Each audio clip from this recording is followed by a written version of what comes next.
Hey everybody, so today it's going to be a really cool video. I'm going to be making sous-vide chicken mayo sandwich. It's going to be toasted, it's going to be really succulent, really creamy because of the mayo, right amount of freshness from the dill, and watch to see how this gets made. Start off by taking your chicken breast or chicken breast supreme, as in my case, which can either be fresh or frozen, and then adding it into your freezer bag. Next up, you're going to have to vacuum seal it to get out all the air in the bag, which can either be done using a vacuum sealer, or you can use the method which I use, which is to put the chicken in the bag, but the bag is not completely closed. Push it down into the water, which should then displace all the air in the bag, and then you can seal it up so that it's basically vacuum sealed. And if you still have a little bit of air in your bag, like how I did with mine, you're going to see that the bag floats. And a good solution to this is by putting a heavy object. In my case, I used a plate and put it in there. The chicken cooked for 3.5 to 4 hours at 149 degrees Fahrenheit. And so once it was done, I took off the piece of skin and then I shredded the chicken. It looks a little pink, but it's completely cooked. If it wasn't, then this video would be called How to Get Food Poisoning, which fortunately I didn't get because the chicken was cooked. Once your chicken is shredded up, go ahead and add all the pieces of skin to a pan on medium to high heat, and then let it crisp up and render all the fat down. In the meantime, take a handful of fresh dill and chop it up and then add it to your chicken. Next up, you're gonna have to add your mayo.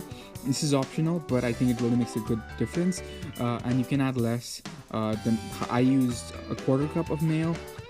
I felt it was fine for 1 pound of chicken breast.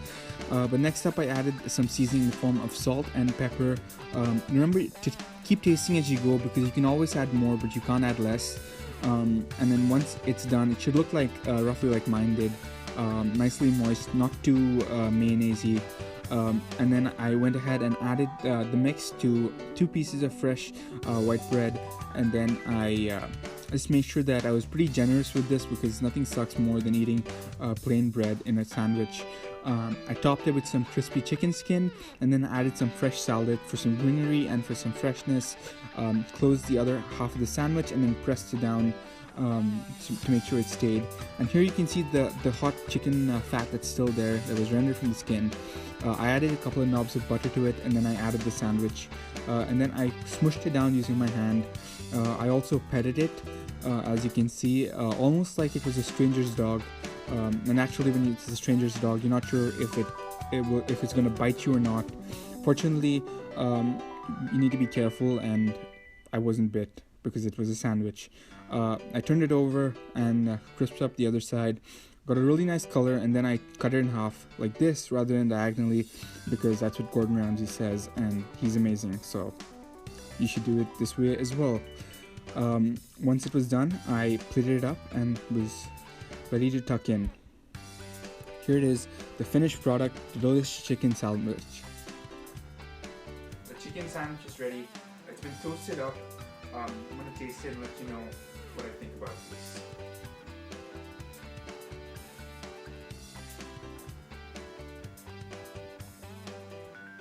The crispy chicken skin takes this to a whole new level. It has the right amount of crunch. The bread is really nice. The lettuce adds a bit of crunch on the inside as well, and some freshness. Chicken is super moist. Highly recommend you give this a go. If you enjoyed this video, give it a thumbs up. Subscribe up to the video for more videos like this. If you want to know more about how to make food as succulent as this, let me know, comment down below.